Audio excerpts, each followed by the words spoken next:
يا أيها الذين آمنوا ادخلوا في السلم كافة.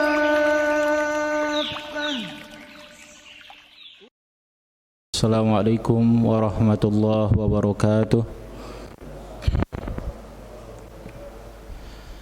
Innal hamdalillah nahmaduhu wa nasta'inuhu wa nastaghfiruh wa na'udzu billahi min shururi anfusina wa min sayyiati a'malina may yahdihillahu fala mudhillalah wa may yudlil fala hadiyalah.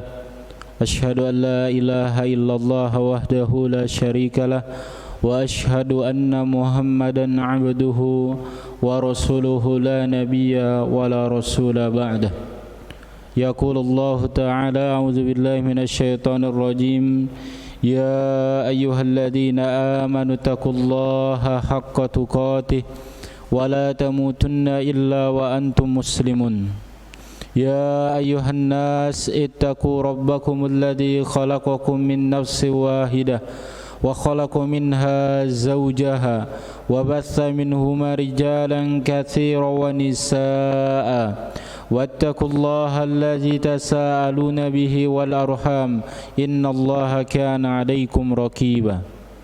Ya ayyuhalladzina amanu taqullaha wa qulu qawlan sadida yuslih lakum a'malakum wa yaghfir lakum dhunubakum wa man yuti'illaha wa rasulahu faqad faza fawzan 'azima. Amma ba'd, fa inna asdaqal hadits kitabullah wa khairal hadi hadi Muhammadin sallallahu alaihi wasallam wa syarrul umuri muhdatsatuha fa inna kulla muhdatsatin bid'atun wa kulla bid'atin dhalalah wa kulla dhalalatin finnar.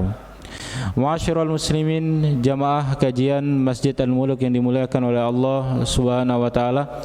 Kita bersyukur kepada Allah Subhanahu wa taala kembali kita bisa berkumpul dan bertemu di salah satu taman-taman surga Allah yang ada di dunia ini. Semoga ini menjadi tanda kebaikan bagi kita semua. Kita kelak berkumpul bersama di dalam jannahnya Allah Jalla wa'ala. Para jamaah sekalian, alhamdulillah saat ini kita masih berada di bulan Syawal. Bulan Syawal, dan pada bulan yang lalu kita telah melaksanakan berbagai rangkaian ibadah di bulan Ramadan. Semoga ibadah yang kita kerjakan selama Ramadan ini ibadah yang makbul, ibadah yang diterima oleh Allah Subhanahu wa taala.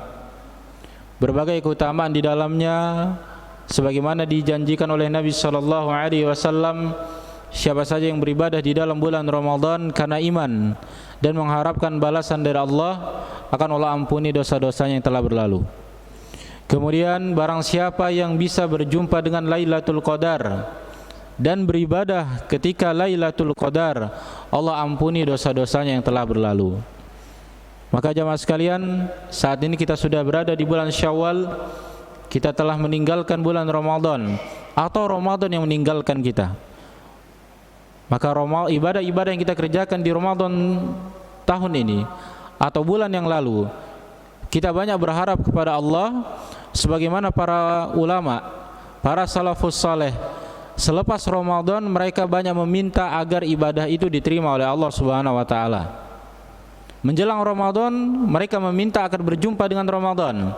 Selepas dari Ramadan mereka banyak berdoa agar ibadah itu diterima oleh Allah Jalla wa'ala. Nah, beginilah kita seorang muslim. Sikap seorang muslim, jangan sampai muncul sikap ujub, sikap takjub dengan diri sendiri, kagum dengan ibadah yang sudah mampu kita kerjakan selama Ramadan, namun harus menumbuhkan sikap roja dan juga sikap khauf, berharap ibadah itu diterima oleh Allah, dan khauf, takut jangan-jangan ibadah itu tertolak, ibadah itu tidak dikabulkan oleh Allah Jalla wa'ala. Dan semoga para jamaah, kembali kami mengingatkan, hadirnya kita di majelis-majelis ilmu selepas Ramadan, semoga ini menjadi tanda bahwa perhatian kita di majelis ilmu tidak hanya ketika bulan Ramadan. Perhatian kita menuntut ilmu agama bukan hanya kita khususkan di bulan Ramadan. Ini terbukti dengan maunya duduk kita di sini, hadirnya kita di sini untuk terus mempelajari ilmu agama. Karena thalabul ilmi di sini bukan hanya dibatasi dengan di bulan Ramadan atau 10 hari bulan Ramadan, tapi kita diperintahkan untuk menuntut ilmu agama, beribadah kepada Allah. Allah mengatakan wa'bud rabbaka hatta ya'tiyakal yakin. Sembahlah Rabbmu sampai datang keyakinan kepadamu. Wal yakin, yang dimaksud dengan yakin di sini adalah al-maut, kematian menjemput kita semua. Dan yang lebih menggembirakan lagi jamaah, min alamati qabulil khair al khairu ba'dah. Di antara tanda-tanda kebaikan diterima oleh Allah adalah kebaikan berikutnya. Di antara tanda-tanda seorang hamba kebaikannya ini diterima oleh Allah, hamba itu diizinkan, hamba itu dipermudah mengerjakan kebaikan-kebaikan yang berikutnya. Jadi tidak hanya mandat di bulan Ramadan, selepas malam takbiran berhenti, tidak.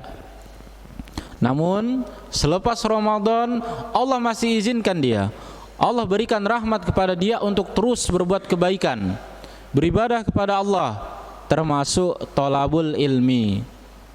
Tentunya di masjid kita ini selama bulan Ramadan kemarin banyak sekali kegiatan thalabul ilmi. Mulai dari kajian atau kultum ba'da subuh, kita ikut menyimak juga jamaah. Kemudian menjelang berbuka puasa, kemudian juga kegiatan-kegiatan i'tikaf 10 hari terakhir di bulan Ramadan. Maka kita harapkan itu jangan berhenti hanya di bulan Ramadan, tapi terus Allah berikan kesempatan kepada kita untuk bisa beribadah setelah bulan Ramadan dan waktu-waktu berikutnya. Salawat dan salam senantiasa mari selalu kita sanjung agukan kepada Rasulullah sallallahu alaihi wasallam, kepada keluarga, para sahabat dan juga tabi'in atba'ut tabi'in, dan semoga kita semua senantiasa dilindungi oleh Allah, diberikan hidayah oleh Allah untuk bisa dengan benar mengamalkan dan mengajarkan sunnah-sunnah Nabi alaihi salatu wassalam. Para jamaah sekalian dimulakan oleh Allah Subhanahu wa taala, seharusnya kajian kita ini kajian rutin pembahasan tentang fikih. Namun hari ini tadi saya sudah konfirmasi, hari ini kita tematik dulu. Hari ini kita akan membahas tentang fadlut tawadhu, keutamaan sikap tawadu. Keutamaan memiliki sikap tawadu. Karena begini jamaah, kalau kita tidak kita selingi dengan tazkiyatun nafs, kajian-kajian yang membahas tentang penyucian jiwa, dan kita terlalu fokus dengan ilmu-ilmu yang lain, dikhawatirkan jiwa kita ini akan menumbuhkan sikap ataupun sifat ujub di dalam diri kita. Terlebih lagi kita tipu daya syaitan itu jamaah, cara syaitan memberikan tipu daya kepada setiap orang itu berbeda-beda. Ada yang dengan cara dibuat orang ini tidak mau mempelajari ilmu agama. Ada yang dibuat orang ini tidak mau beribadah kepada Allah Subhanahu wa taala. Dan kalau ada orang yang sudah selamat mau belajar dan mau beribadah kepada Allah, syaitan membuat perangkap berikutnya. Perangkap berikutnya adalah gimana caranya menumbuhkan sikap ujub, menumbuhkan sikap takjub dengan keadaan diri sendiri. Alhamdulillah, Ramadan kemarin full puasa, Ramadan kemarin full salat tarawih, Ramadan kemarin khatam berkali-kali, Ramadan kemarin 10 hari full i'tikaf di masjid, Ramadan kemarin banyak bersedekah, Ramadan kemarin banyak qiraatul Quran dan amalan-amalan ibadah yang lain. Kalau tidak diselingi dengan tazkiyatun nafs, penyucian jiwa, kita akan lalai. Biasanya akan menumbuhkan sikap lalai. Di antaranya adalah ujub wal kibar. Ujub, takjub dengan diri sendiri. Wal kibar, meremehkan orang lain, merendahkan orang lain. Maka insyaallah pada siang hari ini sedikit kita akan sama-sama membahas tentang keutamaan dari sikap tawadhu. Apa yang dimaksud dengan tawadhu?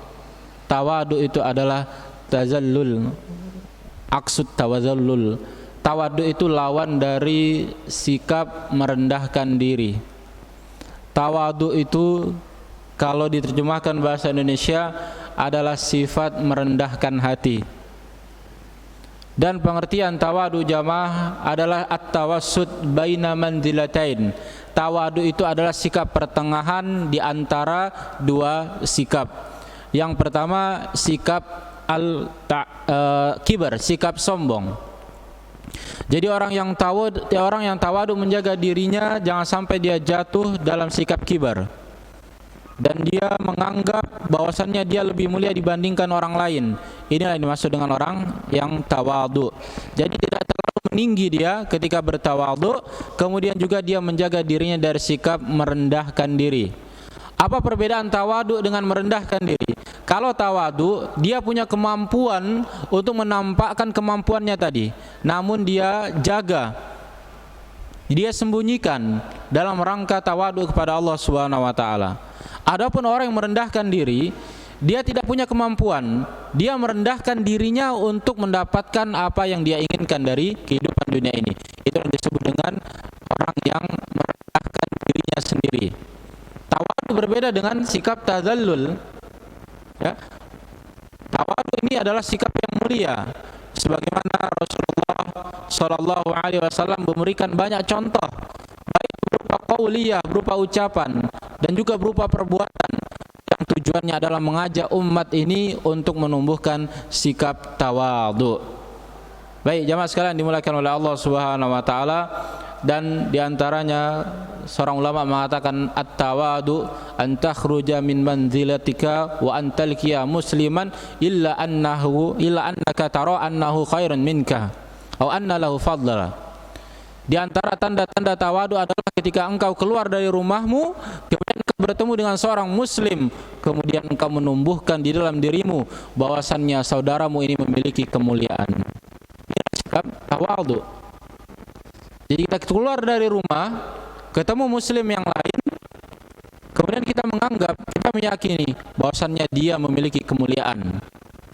Dia memiliki kemuliaan, sehingga ini menjaga kita dari sikap meremehkan orang tersebut atau meninggikan diri kita sendiri. Inilah yang dimaksud dengan tawadhu. Jadi jamaah sekalian dimulakan oleh Allah Subhanahu wa taala. Bahkan Nabi sallallahu alaihi wasallam pun mengatakan, "Lau lam taznubu abada la khasyitu an yaqa 'alaikum." Seandainya kalian tidak pernah melakukan dosa sekecil apapun, maka masih ada yang aku khawatirkan menimpa kalian.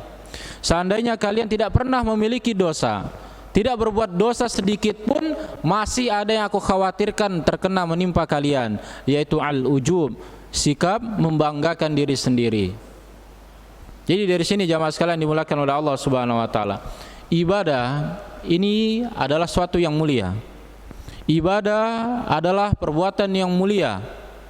Namun jangan sampai ibadah ini membuat kita ujub sehingga meremehkan orang lain. Jadi kalau perkara agama saja kita dilarang untuk sikap ujub kepada orang lain, bagaimana lagi perkara dunia? Apalagi urusan dunia. Dunia itu jamaah tidak ada nilai di sisi Allah Subhanahu wa taala meskipun hanya senilai seekor atau sepasang dari sayap nyamuk ataupun lalat. Menunjukkan apa? Bahwasannya dunia ini tidak mulia di sisi Allah Subhanahu wa taala. Dengan suatu yang mulia pun yaitu ibadah, kita dilarang untuk menumbuhkan sikap ujub, apalagi dengan perkara yang remeh di sisi Allah Subhanahu wa taala. Karena bagaimanapun dunia ini kalau tidak bisa kita gunakan untuk mencari kehidupan akhirat, maka dia akan mencelakai kita nanti di akhirat. Oleh karena itu jamaah sekalian dimuliakan oleh Allah Subhanahu wa taala, semoga Allah Subhanahu wa taala senantiasa menuntun kita untuk selalu menumbuhkan sikap tawadhu, ya, memiliki sikap rendah hati baik kepada Allah dan juga kepada kaum muslimin. Allah Subhanahu wa taala mengatakan dalam surat Al-Isra ayat ke-37, wala tamshi fil ardi maraha innaka lan takhriqal arda wa lan tablughal jibala tula. Allah Subhanahu wa taala mengatakan, janganlah kamu berjalan di muka bumi ini dengan sombong. Innaka lan takhriqal arda, sesungguhnya kamu tidak akan mampu membakar bumi ini. Lan tukhriqal arda walan tablughal jibala tula, dan kamu tidak akan mampu tablughal jibal, untuk apa? Menaklukkan gunung-gunung yang tinggi itu. Engkau tidak akan mampu untuk melakukan ini semua. Wala tamshi fil ardi maraha. Maka janganlah berjalan di atas muka bumi ini dengan sombong, dengan menganggap, dengan meremehkan orang lain. Ini semua bukan sikap seorang muslim. Sehingga jamaah sekalian dimuliakan oleh Allah Subhanahu wa taala, maka Allah Subhanahu wa taala melalui ayat yang mulia ini telah mengingatkan kepada kita semua, jangan sampai kita menumbuhkan sifat kibar. Wal kibaru batarul haq wa ghamtun nas. Yang dimaksud dengan kibar, sombong itu adalah menolak kebenaran dan meremehkan orang lain. Ini yang dimaksud dengan kibar. Dan jangan sampai kita jatuh dalam perbuatan kibar tadi, sombong tadi. Kemudian Nabi SAW mengatakan dalam sebuah riwayat hadis Imam Muslim, Innallaha auha ilayya an tawadhu. Sesungguhnya Allah Subhanahu wa taala telah memberikan wahyu kepadaku, an tawadhu, hendaklah kalian saling menumbuhkan sikap tawadhu. Bertawadulah kalian, kata Nabi sallallahu alaihi wasallam, hatta la yabkharu ahadun ala ahadin, sehingga tidak ada lagi seseorang yang meremehkan orang lain, wala yabghi ahadun ala ahadin, dan tidak ada seorang pun yang mengambil hak orang lain. Hadis riwayat Muslim. Jadi Rasulullah sallallahu alaihi wasallam telah memberikan gambaran nasihat berupa wahyu dari Allah, antawadhu, hendaklah kalian saling tawadu. Tumbuhkan sikap tawadu di tengah kita jamaah sekalian, sehingga tidak ada lagi yang kita remehkan dan tidak ada lagi yang kita ambil haknya. Syekh Utsaimin mengatakan, an yatawadhu'a kullu wahidin lil akhar, hendaklah setiap muslim itu bertawadu dengan muslim yang lain, wala yataraffa alaihi, dan jangan menumbuhkan sikap sombong, bal yaj'alahu mithlah au yukarrimaha aktsar wa kana min adatis salaf. Kata Syekh Utsaimin, di antara adat para ulama salaf, mereka itu seperti ini jamaah, wa man kana anal insana minhum yaj'alu man huwa asghar minhu mislu ibni. Apabila mereka bertemu dengan orang yang lebih muda, maka mereka menganggap orang ini adalah anak mereka sendiri. Wa man huwa akbar mislahu abi, dan kalau bertemu dengan orang yang lebih tua, maka mereka menganggap orang ini adalah ayah mereka, orang tua mereka. Wa man huwa mislahu mislu akhi, dan kalau mereka bertemu dengan yang sebaya, yang usianya sama, maka mereka menganggap itu adalah akhi, itu adalah saudara bagi mereka semua. Jadi jemaah sekalian dimuliakan oleh Allah Subhanahu wa taala, inilah tanda-tanda tawadhu. Bertemu dengan yang lebih tua, menganggap dia menghormati orang yang lebih tua tadi. Bertemu dengan orang yang lebih muda, maka dia akan menyayanginya. Dan bertemu dengan orang yang sebaya dengan dia, maka dia akan menganggap itu saudaranya. Dan ini semakna dengan hadis Nabi sallallahu alaihi wasallam, laisa minna man lam yukrim kabirona wa lam yarham saghirona. Kata Nabi sallallahu alaihi wasallam, laisa minna, bukan termasuk dari umatku, bukan termasuk dari golongan umatnya Nabi sallallahu alaihi wasallam, man lam yukrim kabirona, yang tidak mampu memuliakan orang yang lebih tua di antara kami, walam yarham saghirona, dan tidak mampu menyayangi orang yang lebih muda dari kami. Ini bukan termasuk apa? Sifat dari umatnya Nabi alaihi salatu wassalam. Tapi ingat jamaah, begitulah kerjanya syaitan. Dia akan selalu membuat kita lupa dengan kajian-kajian seperti ini, membuat kita lalai sehingga kita melupakan pesan-pesan dari Nabi kita Muhammad sallallahu alaihi wasallam. Kemudian dalam hadis yang lain Nabi mengatakan, "Ma naqasat shadaqatun min malin", tidaklah harta berkurang dikarenakan sedekah. Sedekah itu tidak akan mengurangi harta kita. "Wa ma zadallahu 'abdan bi'afin illa 'izza", dan tidaklah Allah memberikan sesuatu kepada hamba pemaaf illa izza, kecuali kemuliaan. Wa ma tawadhu'a ahadun lillah illa rafa'ahu Allah, dan tidaklah seseorang bertawadu lillah, karena Allah, melainkan akan Allah angkat derajatnya. Hadis ini jelas jamaah, tidaklah seseorang tawadu lillah, karena Allah. Jadi dia tawadu bukan karena ingin dipuji oleh orang lain. Dia tawadu bukan karena pengen dicap hamba yang soleh, teman yang soleh, atau orang yang alim, bukan. Sudah terlanjur dia pengurus masjid, kalau tidak tawadu rasanya tidak pantas kalau pengurus masjid tidak tawadu. Sudah terlanjur sebagai pengurus keagamaan, Kalau dia tidak tawadu akan dianggap aneh. Maka ini semua jamaah sekalian dimuliakan oleh Allah Subhanahu wa taala. Tawadulah, beribadahlah kepada Allah lillah, karena Allah Jalla wa ala. Jadi kita ini tawadu, merendahkan hati kita bukan karena pengen dipuji oleh orang lain, bukan karena keinginan dunia, bukan, namun karena Allah Subhanahu wa taala. Dan ini yang berat jamaah. Karena seringnya kita tawadu sengaja menumbuhkan image kita ini orang yang ramah, orang yang supel, kemudian orang yang baik, itu bukan karena Allah Subhanahu wa taala. Seharusnya ini menjadi apa? Muhasabah, menjadi introspeksi bagi kita semua. Maka balasannya bagi siapapun yang tawadu karena Allah Subhanahu wa taala, maka akan Allah angkat derajatnya. Jadi jangan heran jamaah, kalau ada orang yang kita nilai orang ini tawadu, tapi kok tidak tampak tanda-tanda kemuliaan dari dalam orang ini. Ya, meskipun bukan hak kita menilai tawadu orang lain, justrunya kita menilai diri kita masing-masing. Mungkin dia tawadu atau kita tawadu bukan karena Allah Subhanahu wa taala. Menumbuhkan kewibawaan, ramah tamah, itu bukan karena Allah Subhanahu wa taala.